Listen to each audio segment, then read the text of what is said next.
What's going on, guys? You've asked about it. Well, actually, nobody's been asking about a new gear video, but here's a new gear video. Haven't done one in a while, and I wanted to fill you in on my thoughts. This is the jacket I used on the Continental Divide Trail and on the Appalachian Trail, so it's over 5,000 miles.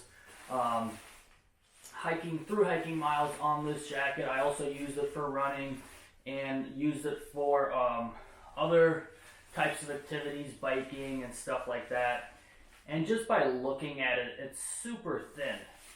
Now this is a size large and it weighs in at 6.8 ounces, which is pretty ultralight. It's at a point where the only thing lighter than this would probably be a Frog Togs.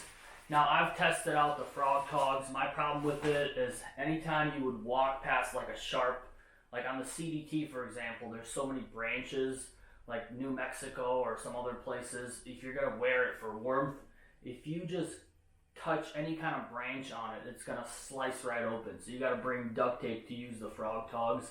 That's why I decided to stick with this jacket.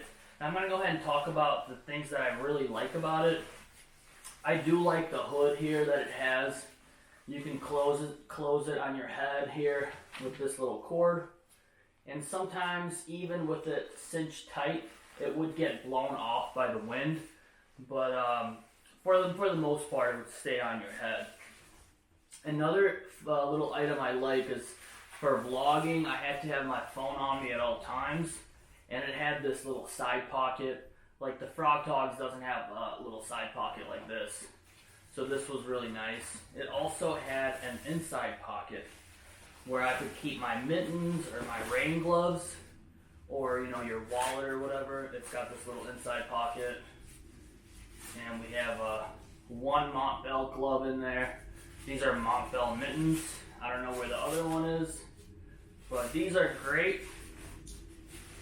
Also, so a couple things I did not like about it is it does not keep the rain out. Eventually the water will get in and you're going to get cold. So if you do plan on using it, I would bring some kind of wool layer, either like a thin wool layer or an R1, so you can pair it up with this rain jacket.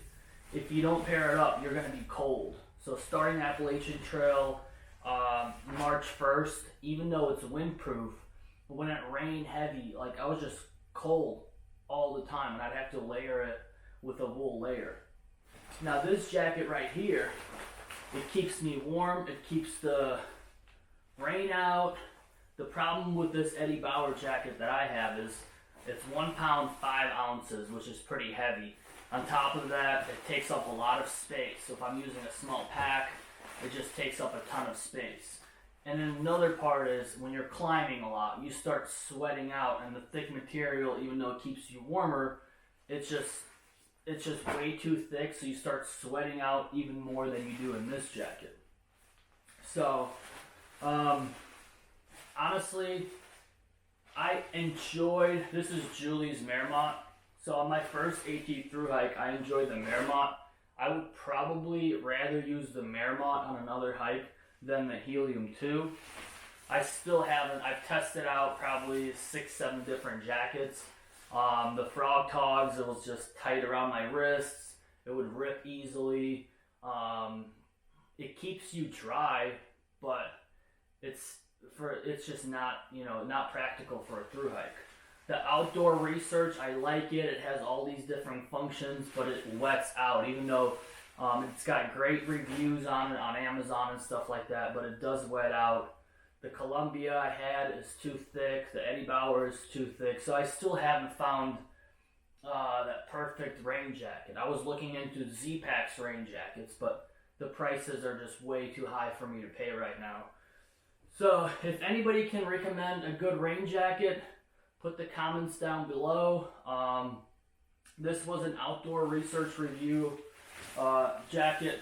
This was a review of the Outdoor Research jacket, and honestly, I would recommend it, but you got to remember, bring a wool layer because you're going to be cold sometimes in it. Even though it keeps the wind out, if you're out in the open in Maine somewhere and it's raining, it's going to keep the wind out, but if it's raining heavily, you're going to get wet, you're going to be cold, you're going to be miserable.